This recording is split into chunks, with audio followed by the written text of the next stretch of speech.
बिस्मिल्लाहिर्रहमानिर्रहीम। अस्सलाम वालेकुम नाज़रीन, आप यूट्यूब चैनल देख रहे हैं। मैं इमरान खान हूँ। बड़ी इंपॉर्टेंट खबरें हैं, सारी आपके साथ शेयर कर देता हूँ। इमरान खान साहब की अगले लॉन्ग मार्च के लिए जो हिकमत अमली थी या है वो ये है कि सुप्रीम कोर्ट ऑफ पाकिस्तान से उनको एक रिलीफ मिले या सुप्रीम कोर्ट ऑफ पाकिस्तान उनको एक ख़ास किस्म का मौका फराम करे कि वो पुरअमन तरीके से अपना एहतजाज कर सकें, बड़ी तादाद में लोगों को इस्लामाबाद ला सकें।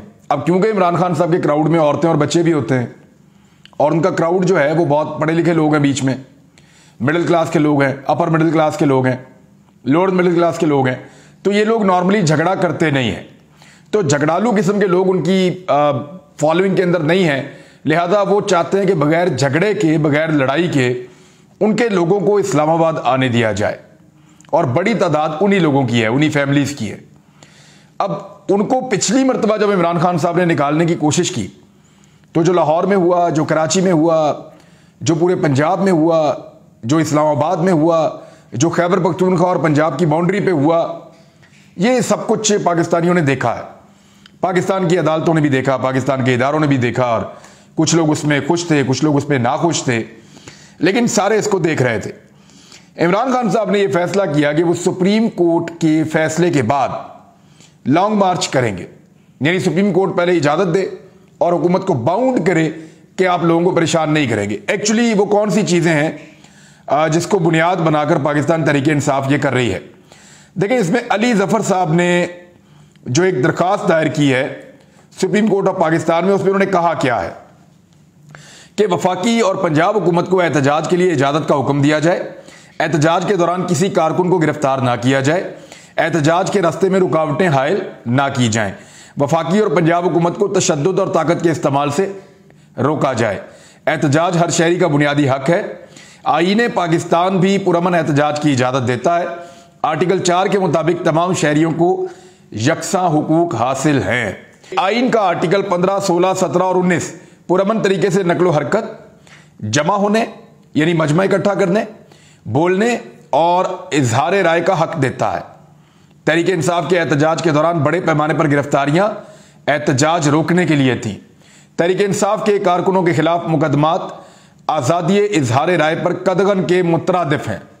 ये बैरिस्टर अली जफर साहब ने पाकिस्तान तहरीक इंसाफ की दरखास्त जमा करवाई। इमरान खान साहब का यह मानना है कि इस पर जब सुप्रीम कोर्ट का फैसला आएगा तो फिर हम एहतजाज करेंगे, लेकिन फिलहाल सुप्रीम कोर्ट ऑफ पाकिस्तान ने इसके ऊपर एक एतराज लगा दिया है। सुप्रीम कोर्ट में तहरीक इंसाफ के लॉन्ग मार्च से मुतालिक दरखास्त पर रजिस्ट्रार्ड ऑफिस ने एतराज उठाते हुए कहा कि दरखास्त में जो नुक्ता उठाया गया है इस पर अदालत उज़्मा पहले ही फैसला दे चुकी है। एक मामले पर फैसला हो जाने के बाद दोबारा सुनवाई नहीं हो सकती।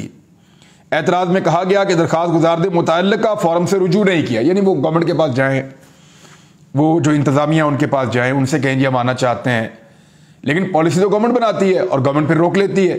लेकिन अब ये एक एतराज है जो सुप्रीम कोर्ट ऑफ पाकिस्तान से आया है, लेकिन कुछ सवालात पैदा होते हैं और वो सवालात बड़े सादा हैं।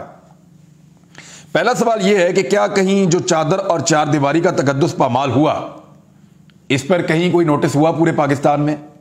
जवाब है नहीं हुआ।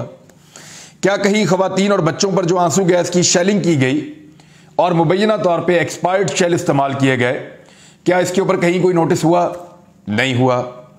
क्या कहीं बुजुर्गों और नौजवानों को बगैर वारंट के जो गिरफ्तार किया गया, बड़े पैमाने पर घरों के अंदर घुसकर, घरों के बाहर से एहतजाज करते हुए इनको गिरफ्तार किया गया, इस पर कोई नोटिस हुआ? तो नहीं हुआ। क्या इंसानी हुकूक की जो बदतरीन खिलाफ वर्जियां हमने देखी और सोशल मीडिया पर रिपोर्ट हुई, मीडिया पर तो बहुत कम रिपोर्ट हुई क्योंकि PMLN का बड़ा अच्छा तगड़ा कंट्रोल है PDM की जमातों का मीडिया के ऊपर, और जो मीडिया कंट्रोल में नहीं है उनके ऊपर मुकदमात दर्ज हो रहे हैं, उनके लिए हालात टाइट किए जा रहे हैं और उनके चैनल्स को बंद किया जा रहा है। दूसरी जानब इंसानी हुकूक की जो खिलाफ वर्जियां हैं उस पर किसी ने नोटिस लिया? तो जवाब है कि इस पर भी नोटिस नहीं हो सका। क्या पूरे मुल्क को कंटेनर से बंद करके लोगों की गाड़ियों को जो डंडे मार मार कर तोड़ा गया, उस पर किसी ने कोई नोटिस लिया? तो उसके ऊपर भी नोटिस नहीं हुआ।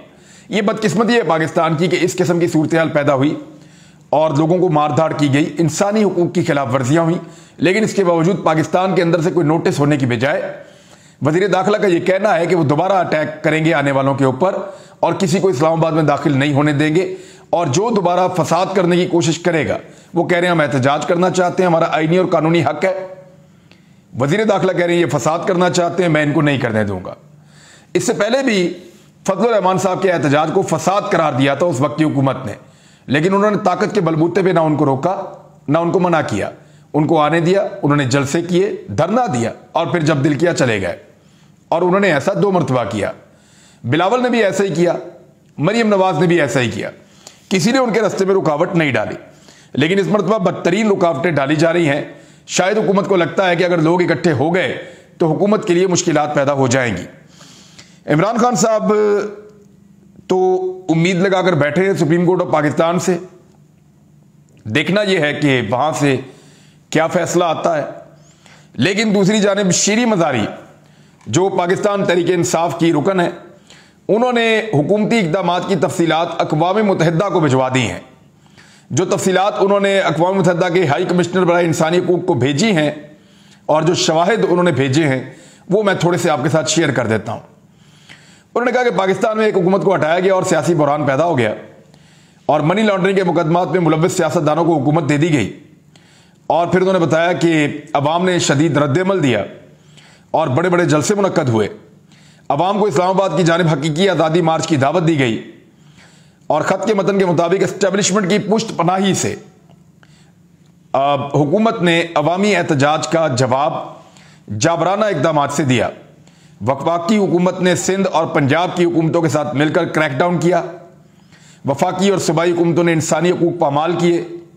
पीटीआई कारकुनान कायदीन को घरों में रात गए छापों से चादर और चार दीवारी का तकद्दुस पामाल किया गया। पंजाब, सिंध और इस्लामाबाद में गैर मुसल्लह और पुरअमन शहरियों पर ताकत का बेजा इस्तेमाल किया गया। आंसू गैस और रबड़ की गोलियों का बेदरेग इस्तेमाल किया गया और आमदरफ्त के तमाम रास्ते रुकावटें डालकर बंद कर दिए गए। गाड़ियों को तोड़ा गया और उनके ऊपर हमलावर हुए। पुलिस और कुछ सिविल जत्थे भी उनके साथ मौजूद थे। वकला के खिलाफ मुकदमों की भरमार की गई, कायदीन के खिलाफ भी। और उन्होंने अक़वाम मुत्तहिदा से मुतालबा किया कि पीटीआई कारकुनान व कायदीन को हरासा करने का सिलसिला बंद कर दे और ज़ेरे हिरासत कारकुनान और रहनुमाओं की फौरी रिहाई का मुतालबा किया जाए। मीडिया पर कदगनों का सिलसिला रोका जाए। उन्होंने कहा कि जो आंसू गैस इस्तेमाल की गई वो एक्सपायर्ड थी और उसके बहुत नुकसानात हैं और ये सारी चीज़ें इंसानी हकूक़ के जिम्मेदारान को भेजी हैं आलमी सतह पर शीरी मजारी साहबा ने।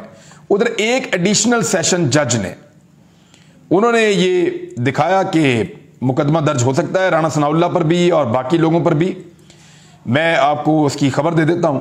उधर सेशन कोर्ट ने वजीर दाखिला राणा सनाउल्लाह पर मुकदमा दर्ज करने का हुक्म दे दिया है। लाहौर की सेशन कोर्ट ने वजीर दाखिला राणा सनाउल्लाह पर मुकदमा दर्ज करने का हुक्म दिया है। अदालत ने सीसीपीओ लाहौर और डीआईजी ऑपरेशंस के खिलाफ भी मुकदमा दर्ज करने का हुक्म देते हुए एसएचओ को कानून के मुताबिक कार्रवाई करने की हदायत की है। एडिशनल सेशन जज मियां मुदस्सर उमर बोदला ने वजीर दाखिला पर मुकदमा दर्ज करने का फैसला सुनाया। याद रहे दरखास्त गुजार हैदर मजीद एडवोकेट ने राणा सनाउल्लाह पर मुकदमा दर्ज कराने के लिए सेशन कोर्ट से रुजू किया था।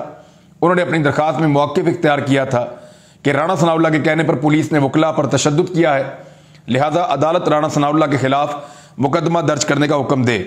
अब आपको पता चल गया होगा कि वकला की बार्स को इतने सारे करोड़ों रुपए क्यों बांटने का फैसला किया शहबाज शरीफ साहब ने, कि वकला रोजाना अदालत में जाते हैं और वो अदालत से इंसाफ ले लेंगे और वो मुकदमा दर्ज करवाएंगे राणा सनाउल्लाह पर भी जो उनके साथ जालिमाना सलूक किया गया है और साथ ही साथ उनके जो दीगर साथी हैं या जो पुलिस वाले उनकी मावनत और मदद कर रहे थे, सीसीपीओ लाहौर या डीआईजी ऑपरेशंस, उनके खिलाफ भी मुकदमा दर्ज किया जाएगा।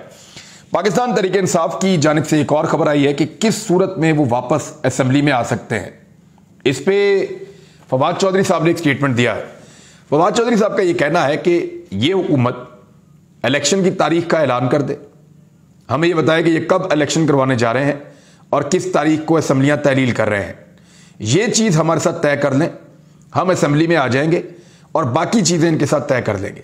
मिसाल के तौर पे ये हुकूमत कहती है कि हम 1 जुलाई को हुकूमत ख़त्म कर देंगे। 1 जुलाई को जो इंपोर्टेड सरकार है वो नहीं रहेगी, उसको तहलील कर देंगे और अक्टूबर के शुरू में या पहले हफ्ते में पाकिस्तान में इंतखाबात हो जाएंगे।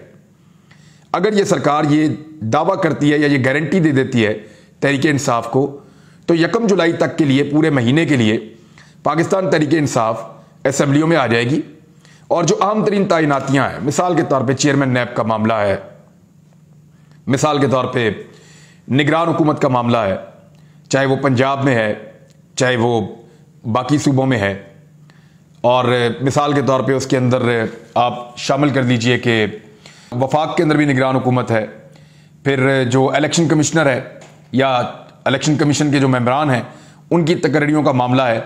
तो जितने भी अहम तरीन मामलात हैं इलेक्शन को लेकर, उसमें पाकिस्तान तहरीक इंसाफ असेंबली में आकर बैठने के लिए मशरूत तौर पर तब आमादा हो जाएगी जब इलेक्शन की तारीख और असेंबलियों की तहलील की तारीख दे दी जाए और पाकिस्तान तहरीक इंसाफ उस तारीख के ऊपर रजामंदी जाहिर कर दे।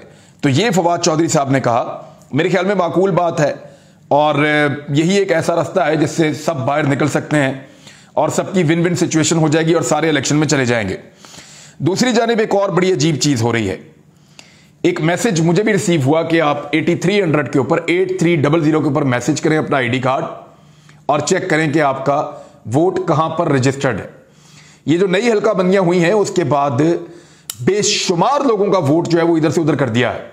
कुछ लोगों ने यह दावा किया कि इलेक्शन कमीशन ऑफ पाकिस्तान ने जानबूझकर यह किया है और इसके अंदर उनकी मावनत कर रहे हैं उनकी पसंदीदा जमातों के लोग। वो खुद बता रहे हैं कि ये लोग हमें वोट नहीं डालेंगे, हमें पक्का पता है कि ये लोग हमें वोट नहीं डालेंगे, लिहाजा इनके वोटों को दूर दराज इलाकों में फेंक दिया जाए। मिसाल के तौर पे मेरा पूरी फैमिली का जो वोट है वो हमेशा डॉक्टर यास्मीन राशिद के हल्के के अंदर राजगढ़ लाहौर में कास्ट होता है। इस मरतबा हमने प्लान किया था कि हमने जो अपना नया घर बनाया है हम इसको वहां लेकर चले जाएंगे, लेकिन अभी जब हमने 8300 के ऊपर अपना आईडी कार्ड डाला तो जो हमारा वोट निकला वो एक वादत कॉलोनी का इलाका है जहां से हमारा दूर दूर तक कोई ताल्लुक नहीं है। हमारा कोई रिश्तेदार वहां नहीं रहता, हमारा कोई जानने वाला वहां नहीं रहता, हम कभी उस इलाके में रहे नहीं, कभी उस इलाके में कोई कारोबार नहीं किया, तो कोई ताल्लुक वादत कॉलोनी या वादत रोड के इलाके से हमारा नहीं है। लेकिन हम लोगों के कुछ के वोट वहां डाल दिए, कुछ के कहीं कर दिए, तो सबके वोट इधर उधर कर दिए उन्होंने, और वो इसलिए किए कि ताकि ये कल को वोट डाल ही ना सकें। बेशुमार लोग ऐसे हैं जो अपना वोट चेक ही नहीं करते, वो इलेक्शन वाले दिन ऑटोमेटिकली उसी पोलिंग स्टेशन पे पहुंच जाते हैं जहां पे हमेशा से उनका वोट रजिस्टर्ड होता है। जब वहां जाते हैं तो पता चलेगा कि जी आपका तो वोट ही नहीं है, और फिर वो वोट डाल ही नहीं सकेंगे। तो इस तरह से मैनेज किया जा रहा है। ऐसा लगता है कि एक बड़ी धांधली का मंसूबा है, ऐसा महसूस हो रहा है। ये हल्का बंदियों के बाद बहुत सारे लोगों ने यह शिकायत की है। मैंने कल जब ये चीज सोशल मीडिया के ऊपर डाली ट्विटर पे, तो हजारों लोगों ने बताया कि उनके साथ भी यही हो रहा है और मुख्तलिफ शहरों के अंदर हो रहा है। स्पेशली सेंट्रल पंजाब के अंदर यह ज्यादा हो रहा है जहां PMLN की ताकत ज्यादा है। तो अब यह धांधली का एक मंसूबा भी हो सकता है मुबैना तौर पर। तो इसके लिए आप सब अपना अपना चेक करें कि आपका वोट कहां पे रजिस्टर्ड है। पहले उसको चेक कर लें, अगर तो ठीक जगह पे रजिस्टर्ड है फिर तो ठीक है, और अगर नहीं है तो फिर इसके ऊपर हम एक वीडियो बनाएंगे आने वाले वक्त में और आपको बताएंगे कि अपने वोट को सही जगह पर वापस लाने के लिए आपने क्या करना है। आपको बाकायदा वीडियो में वो करके दिखाएंगे ताकि आप अपने वोट को सही जगह पर वापस ला सकें। तो ये हल्का बंदियों के अंदर 2 नंबरियां हो रही हैं, और वही इलेक्शन कमीशन जो कल तक ये कह रहा था कि 8 महीने 7 महीने से पहले हम इलेक्शन नहीं करवा सकते, सुप्रीम कोर्ट में जाकर इन्होंने तब यह कहा था जब इमरान खान साहब ने असेंबलियां तहलील करवा दी थी, सदर पाकिस्तान ने तहलील कर दी थी इमरान खान साहब की सिफारिश के ऊपर, तो इन्होंने जाकर कहा हम तो 7-8 महीने तक इलेक्शन ही नहीं करवा सकते।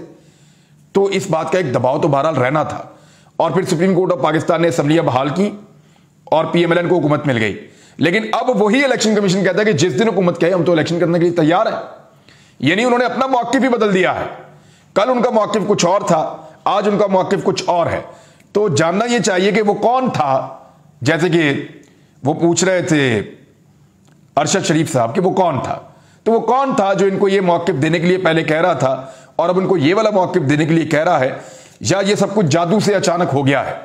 इमरान खान साहब ने इस बात का भी जवाब दिया है कि वो क्यों पेशावर में रहते हैं। उन्होंने कहा कि अगर वो उनको ये खतरा है और उनको इस बात की इंफॉर्मेशन है कि जब वो बनी गाला आएंगे तो उनको हाउस अरेस्ट कर लिया जाएगा, उनके राब्ते मुनक़ता कर दिए जाएंगे उनकी पार्टी के साथ, और वहां पे बहुत शदीद जैमर्स लगा दिए जाएंगे। तो ऐसी सूरत हाल में इमरान खान साहब की पार्टी गैर फाल हो जाएगी लीडर की गैर मौजूदगी में, और ये एक फाशिस्ट हथकंडा जो है वो अपनाया जा सकता है। इमरान खान की गिरफ्तारी से तो बहुत बड़ा इंपैक्ट आएगा, लेकिन अगर उनको हाउस अरेस्ट किया जाता है तो इससे उनकी पार्टी को गैर फाल करने की कोशिश की जाएगी, और चारों तरफ कंटेनर लगा के बहुत बड़ी फोर्स खड़ी कर दी जाएगी। लिहाजा इसलिए वो पेशावर में मौजूद हैं ताकि उनको गैर फाल ना किया जा सके।